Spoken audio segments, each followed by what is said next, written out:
gave myself the goal of trying to at least have fruit a couple of times a week. And yeah, that was really like that was very joyful for me.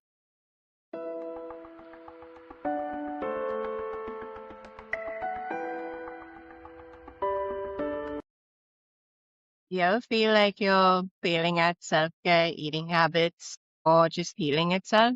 So today we're going to talk about the pressure to heal perfectly and how we can actually release that. Welcome back to Not Here to Fix You, the podcast where we talk about food healing and everything in between. I'm your co-host, Amanda, food freedom and guilt recovery coach. And joining me today is Laziena, my other co-host. Hi, I'm Laziena. I am your relationship repair guide. Actually, I like that this topic has come up because lately that's kind of how I've been feeling and I've been navigating it. So we can definitely get into that. So, what comes up for you when you think about this conversation? I think same. I don't know, we go through similar things at the same time, but yeah, I think as a recovering perfectionist, and I'm still very type A, this is I definitely feel pressure to heal perfectly, and I know that's not realistic, but it comes up from time to time. Um, it'll be interesting to dive into experiences, but from what I've experienced so far, it's that healing is not linear, which I always thought it was. I thought it would be like progress where just one straight line and it goes up and up, but it doesn't. It just keeps going up, down, back, forth. And I feel like it's 2 steps forward and 10 steps backward some days for me. But how's it been for you? That's exactly how it's been for me. And that's what I've learned as part of the growth journey that it is nonlinear. And that's what healing is. It's not like this perfect version of us who has emotional regulation and that can just navigate things with ease. Things are going to come up, and as they come up, it's how we handle them. And everything has layers. So, while, like food, for example, that was something that I worked with you on, and I'm very mindful around it. But sometimes the habits are not there. I think a couple weeks ago, I think I was talking to you to see if I bought some food, and I was trying to do something and I ended up, it was meant for us to share, but I wasn't present with the food and I ate all of it. And then I felt really, really bad because I was like, oh my gosh, I'm not even doing that. But also over the past, I think, 3 months, I've gained weight. And when I went to the doctor, I didn't like how I felt. I was like, man, I know better. Like, why did this happen? And then of course the doctors are like, you have to take care of your health, and that's some additional like layering on top of the guilt. And then there's some external pressure because it's the holidays, and every at the beginning of the year you have to take care of yourself. And so now that I've eaten whatever, then the next week I need to go and detox, or and put that, like, I need to start working out. Um, and I've been kind of I haven't been shaming myself, I've been present with how I'm not shaming myself. Because even last night, I was like, "Am I eating this, and is it nourishing me? What is the need that it's meeting, and is it in a healthy way?" And I'm not, like, saying that I'm sitting there inundated. I'm just being present and mindful. I want to take better care of my health, especially now that I'm gonna be 45. There's a lot of different doctors recommended procedures that needs to happen. So that's a reality that I do need to face. And I also have to look and see how I'm adopting other behaviors. And the other side of that too, I am learning that my nervous system is still in some survival mode. And while I'm nourishing my nervous system, sometimes the other side of that imbalance is not being able to be mindful all the time when I'm eating. And I think there's this expectation that we have to do it perfectly, right? But I'm the head of the household, and so I feel like there's certain things in life that just doesn't make that possible all the time, especially now that I'm going out more to expand my network and really grow myself. And there's different responsibilities that at the end of the day it can feel very daunting and taxing, and I don't think it's realistic to put dieting pressure or healing pressure on top of that. So that's kind of what I've been observing lately, and being present with it so that I'm eating in an unhealthy way as well as shaming myself if I am. In line. I just realized the holidays, we just finished with the holiday season. And I think I also kind of experienced some, well, not, yeah, setback is the wrong word to use with food for me, but I did go through, well, sometimes I find the holidays stressful and I realized I was not being super present with myself. I remember there was this day when I was not feeling very regulated and I was sitting and watching a show. And I usually like to snack on something when I watch a show, but I'm very mindful in the way that I always put it in my little bowl and then I sit and eat because, the past version of me, which did like unhealthy patterns of eating, I would sit and have the whole bag of chips or namkeen or whatever it is. So now I kind of like, I have a little bit of it and then I realize like I feel good. If I want to have more, I go and have more. But on this particular day, because I was like, oh, it's been so, I've been feeling so stressed out and now I want to sit and just enjoy the show and have like a little bit of downtime for me. And then I started eating. And then after I finished that portion, I was like, oh, I don't think I'm quite satiated yet. I need to get some more. And then that one turned into two, which then turned into three. And then at the end of it, I was like, oh, I think I was good at two. I should have stopped at two, but I didn't. Just continued because it was just, I think in the moment I found it like really tasty and I just wanted to continue eating it. But it was also, I think, me just trying to give myself some sort of self-soothing, but not in a healthy manner. But yeah, there is a pressure to do it perfectly, especially with eating, and more so as a woman, because I think there's more pressure on us to get eating correct, like perfect. Otherwise, like you said, like we tend to judge ourselves about our weight, or we have someone else telling us about our weight, and that's probably not very, I think, healthy and appropriate for some because it's good to be mindful. But yeah, that when someone else says it, then I think the shame kicks in. But I think you're right. We cannot do shame ourselves in a way because we're saying it ourselves. And I do remember that conversation. You did tell me that you ate that and you were like, I feel so guilty. But that's so normal because I felt guilty after I finished that. And I was like, oh, I should not have done it. But yeah, you're right. I think what I've seen is that when you are not you, but like all of us in general, when we go through dysregulation in our lives, be it something hard or we're just stressed out or, not being very present, eating does kind of go for a toss. And for me, with you, I realized that when I'm regulated, I can be super aware and present in my interactions with people. But when I'm stressed out and dysregulated, and if someone's like, getting in my face, I can like literally like go get back in their face. So I'm like, okay, I need to be very well aware of this. So sometimes I've not been like, it's not been the best interaction. And I'm like, oh, I could have done this better. I could have done that better. But in the moment, I didn't. And then that guilt kind of creeps in like, oh, I shouldn't have said that, shouldn't have done that, could have done this better. But I'm learning. That's why I said I feel like sometimes it's two steps forward and 10 steps backwards. So yeah, it's actually interesting. But yeah, I think the overall is just pressure to eat perfectly, and that's just not possible. So the other day, I went to the doctor and I had to get my blood drawn, and so I needed to do a fast. And I haven't been drinking a lot of water, so I'm already kind of dehydrated. And it's 9 o'clock. They're drawing my blood, and then I'm driving to work, and I'm like, man, I'm really tired and sleepy, and I do a lot of heavy data. So I was trying to get my numbers and everything together, and this person was like talking, and normally I would ignore them, but this time I was like, no, guys, I'm really sorry. I'm really trying to concentrate on what I'm doing, and I really need the conversation to kind of like tone down a little bit.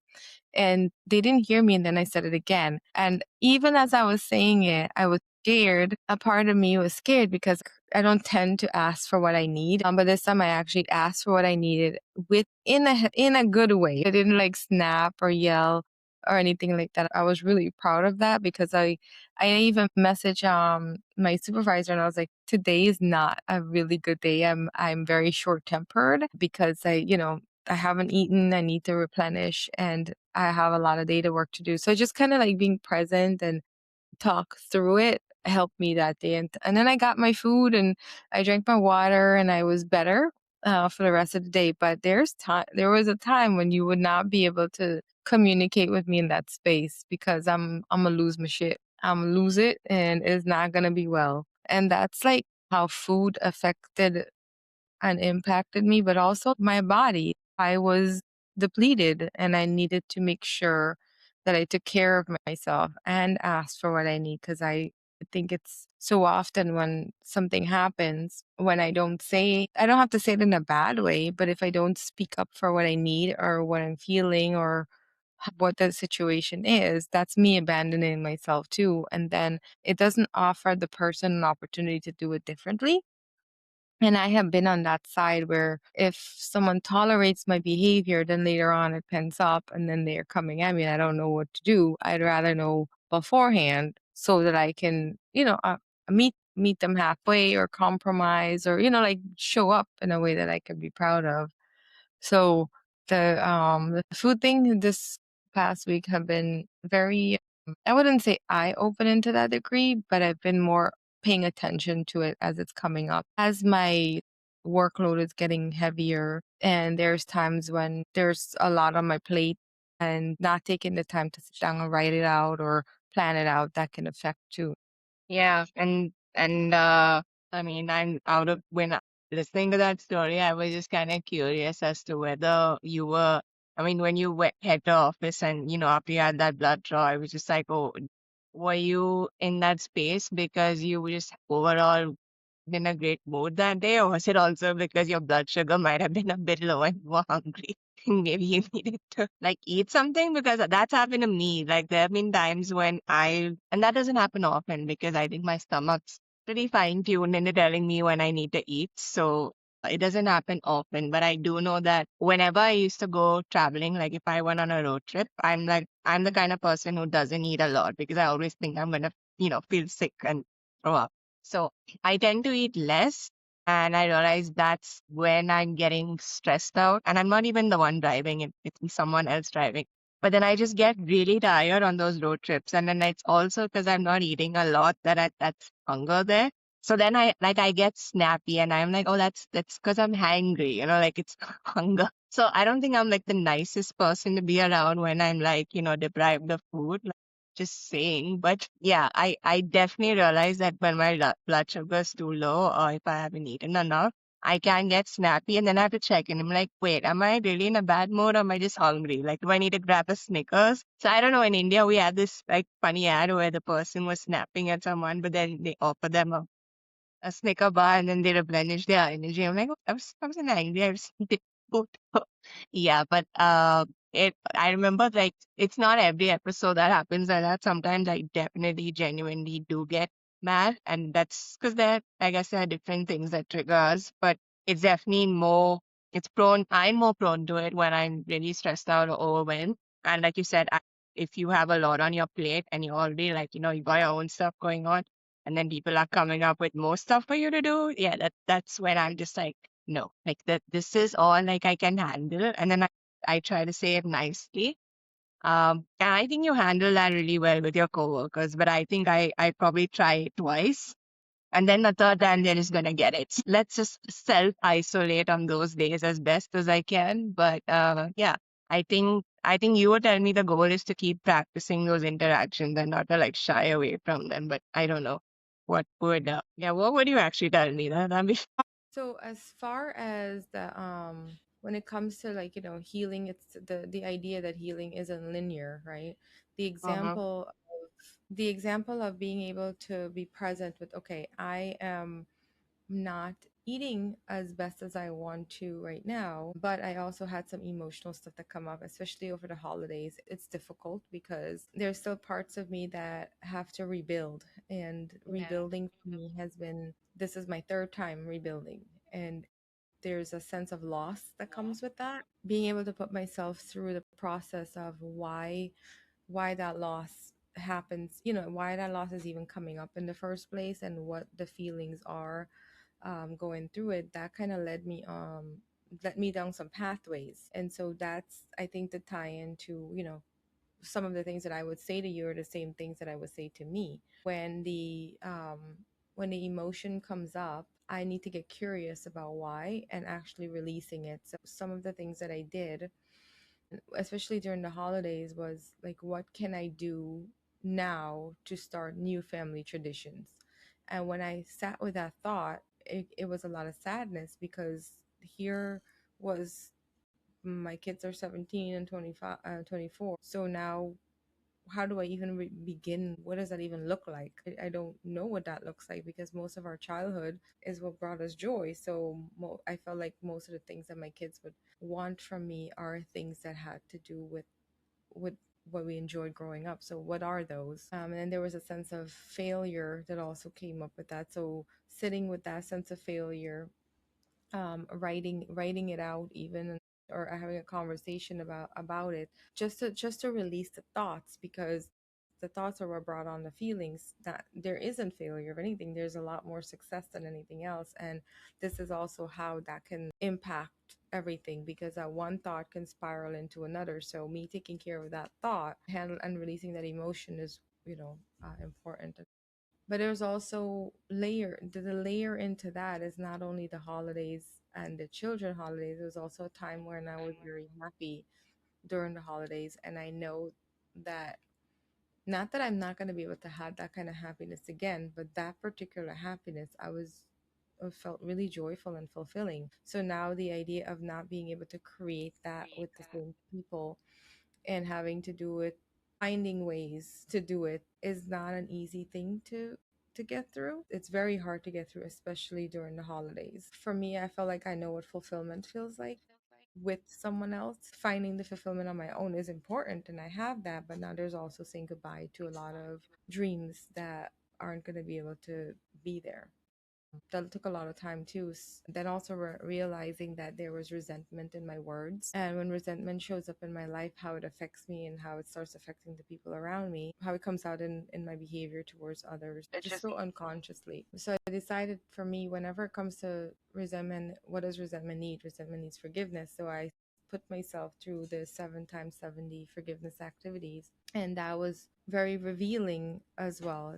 There's so many layers to the healing process, and that felt like it took me back years of an undoing years of work, because here I was in the same emotion and the same feeling, and it I needed to get through that process, because at the end of it, I was able to have more clarity. I was able to really, it's not like, okay, so I have clarity already, but it's an embodiment of the clarity. It's actually practicing it, not just the intellectualizing it or saying that this is what I'm doing and this is what I'm noticing. But there's a difference when we're actually practicing the work, which is sitting with it, releasing the cry, taking myself back to, okay, what is it that is bringing on this actual feeling? Where is it coming from? Who is it coming, like, who is it affecting? And I'll give you an example, right? So one of my daughters was having some challenges, and as we were talking about the challenges that she was having, the behavior that she was have was really underhandedly and a few to resentment that she had towards her dad, but that was coming out towards school, her own goals, her relationship with me and stuff like that, right? So it's also that that's kind of what I experienced too as a human being. Even though I'm observing it in others, going inwards and sitting with it and understanding, like, truly, how do I heal these wounds? They're not just going to show up. Behaviors are one thing, behaviors are always going to be there, because anxiety and excitement feels the same, but where it's coming from internally and how that's projected towards others um, is where I like to make sure that I'm also mindful of. And this practice gave me a chance to look at myself and see, how have I been resentful to others? How have I been resentful to me? The very thing that I'm blaming this person for, how is it coming? How is it that I'm blaming other people too? And how am I shaming and blaming myself? In that process alone, it was releasing, because then I was able to forgive myself for, the ways that I've actually hurt people in the way that I feel hurt by them, and facing those parts of me, and looking at it from new lens now, that's the release for me. So that, like I said, the very thing that I would do for myself is what I would do, what I would tell someone else, because I won't tell someone else to do something that I haven't practiced and know that there's release from.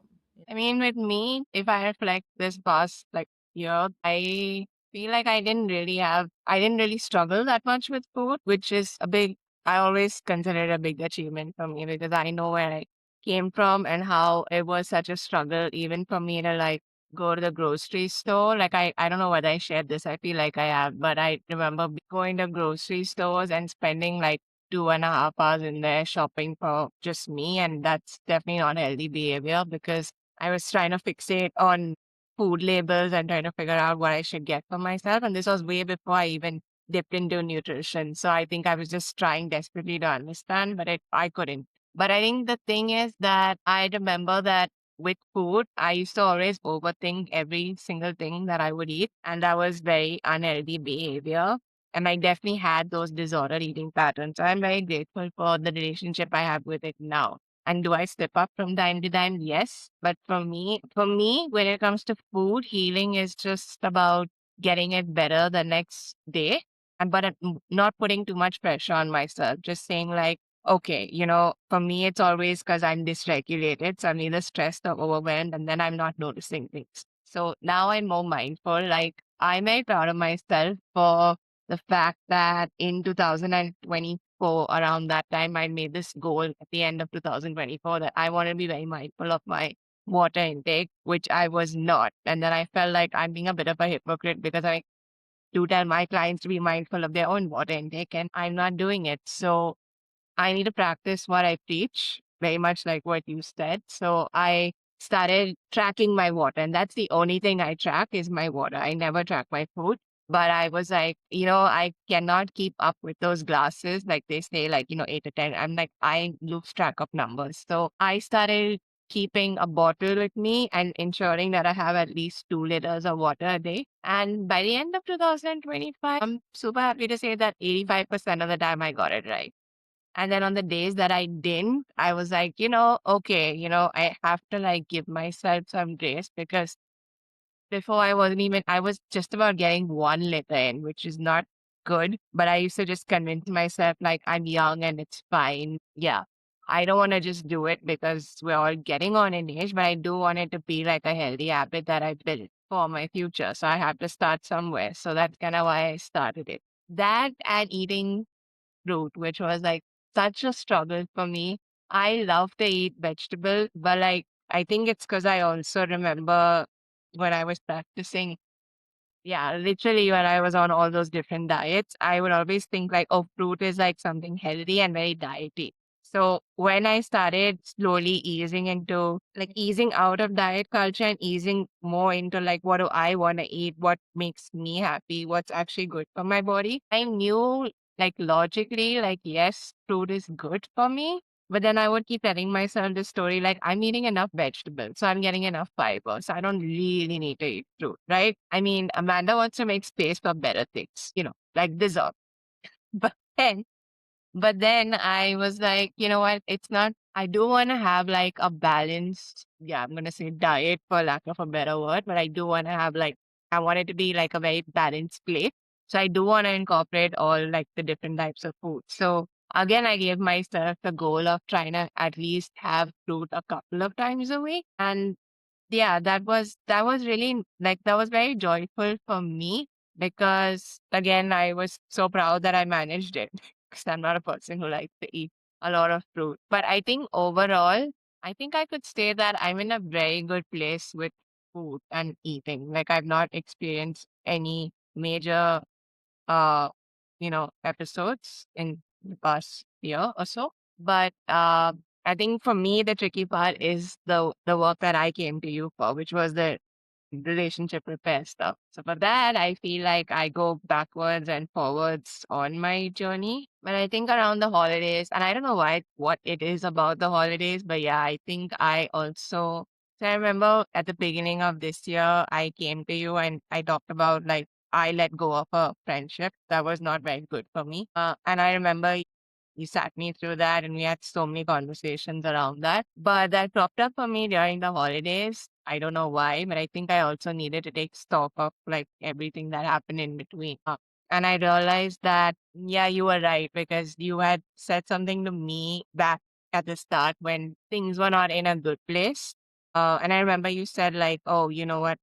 I understand that this is painful for you and you have to let go of this friendship. But, the things that you look for or the things that you like about that friend, you could find it in other people. And that then it's not that I didn't believe you, but I thought, like, okay, maybe this is just like a one way also, like, sort of, you know, making me feel good. But that actually happened. I just didn't really pay much attention to it until the end of the year when I sat back and looked at it because I realized that it's true. Like the things that I used to like in that friend, I found in other friendships and in other relationships. I didn't really think that would happen because I think I was like already being a skeptic, but it did happen. So I think that was the release that I needed. Like, okay, I can actually trust myself to pick friends that would be good for me, not just the one sided one, which I think is my pattern when I fall into those one sided relationships in general. But another thing that cropped up was I remember it wasn't with you that I had this conversation, but it was with another friend who knew what I was going through besides you. I spoke to her about it and I remember her telling me, oh, you know what? It's totally fine. I think you do too much emotional labor. She said those words to me. And I was like, wow, I didn't even notice it. And then she pointed out all these instances from my past where I was the one who was always trying to repair and fix and like give them a second, third, I don't know, fourth chance. But I realized at some point that no matter how many chances you give some people, they just never really come around. And then it's up to you to like decide if that's what you want or that's what you need to leave behind. And for me, I remember you pointed out that I was, especially with the friendship that I let go of, you said that I was self-abandoning. And only when I let go of it, that's when I realized what you meant. Because like, oh, for the first time, I don't have to like, push my needs down or pretend to be the bigger person. Like not pretend, actually be the bigger person, but then have that resentment building up because the other person's not showing up for me in the way that I'm expecting them to. So I think overall, I had to like go through healing on that front. And it was a good experience, but mildly terrifying in some parts. I'm gonna be honest. So it was a roller coaster. That was a roller coaster for me this year. But I'm so glad that I feel like I'm in a much better place because as I'm saying this, I realize it's literally been a year since we had this conversation. So yeah, I am really grateful. But I think I took from the experience that healing is not linear. I don't know for sure. I feel like there's always gonna be a part of you that looks, or at least I'll speak for me, but I feel like there's always gonna be a part of me that will look back from time to time and think about this. But I think that's also part of the healing process. I don't know whether you can actually just put everything in your past in the past. But yeah, I think you're more of an expert on that. So you let me know if that's possible. I think there's an aspect of it that is possible, but not all the way through. When you're talking about the friend that you had to let go, I understand because if we were talking like my ex-husband, or 5 years ago, I was in such a different space that I didn't think that I would have so much peace around it now,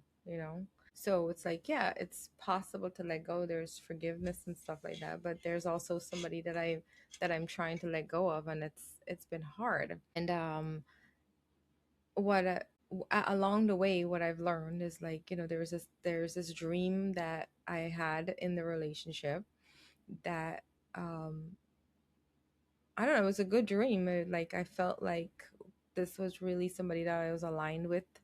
The type of relationship that I want to have, the type of connection that I want to have was real. And in some ways, when it ended, it was kind of like, wait, was that really not real? And as I started to do more of my internal work, I started to see, okay, well, there were some inconsistencies and there were things that wasn't honoring. And what I did like about that person was all reflections of me. So, and while I will always say that the person themselves was very unique, and I agree with that, the behaviors and stuff like that was all symptoms of an unhealed person. I set out, I was like, okay, well, I'm going to find ways to meet these very needs that I wanted in our relationship in a bigger way. So that's how I met you. Because I was like, okay, well, I can do this very thing and relate deep and meaningful friendship and relationships all across the world. It doesn't have to be in one person. And so while and that's been wonderful, I feel very accomplished in that, but there's still that part of me that's like, but this is the person that I had that experience doing that with, and it would be so nice to be able to do it with them. And it's not until I learn how to let go of those little parts and let go of those little parts that, the healing really started, and I start to see that the um the personality or the things that I really do like are in so many other people, but it's my attachment to that person is what um makes it feel like suffering. And that's still a wound that I'm healing, and it'll come back.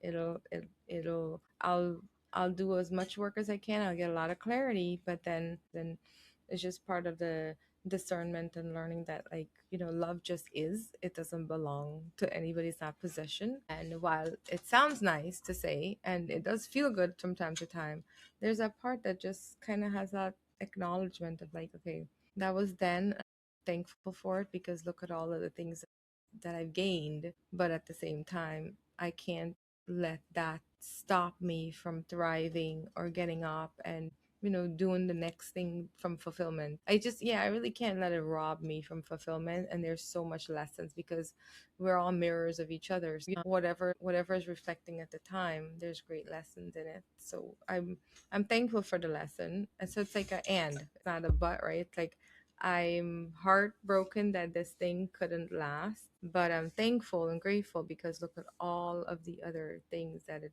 paved the way for. I'm the person that I am today.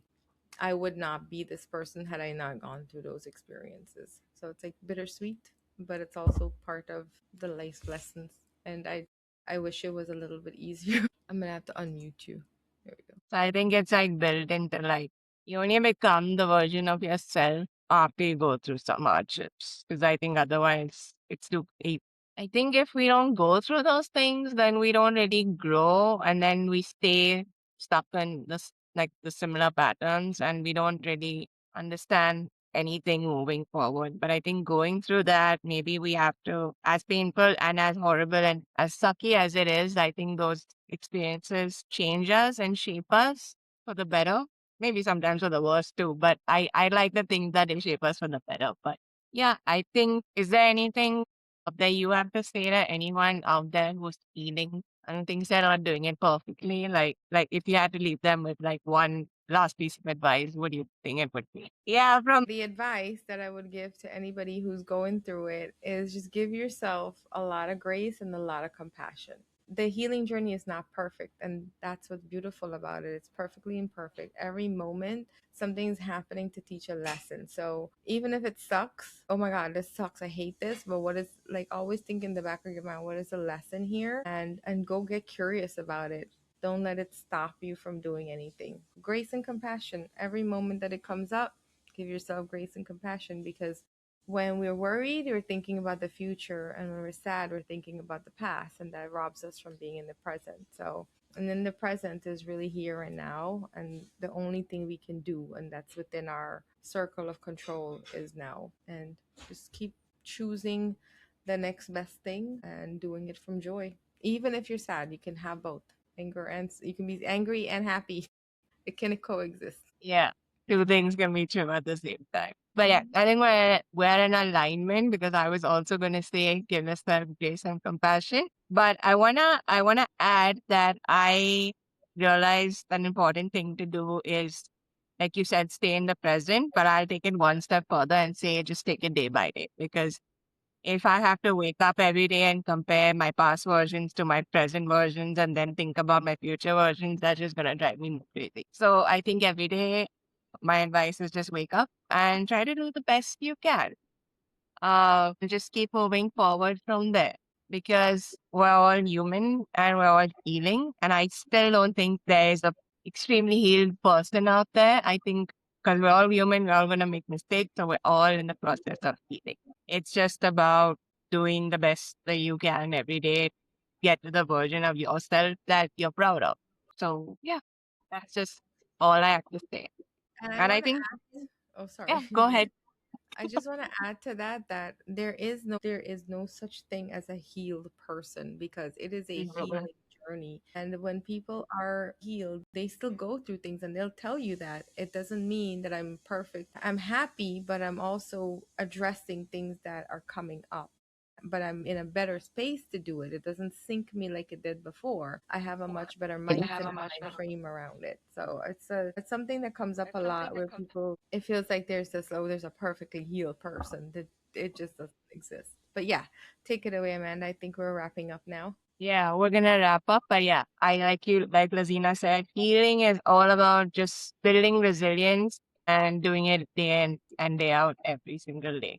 So on that note, we're gonna wrap up this episode. We're so happy that you joined us. And if anything we said resonated with you, we hope you will continue down your healing journey and share this episode with a friend if you think it would benefit them. And like, share, and subscribe to this podcast. Episodes are going to be out on Spotify and YouTube.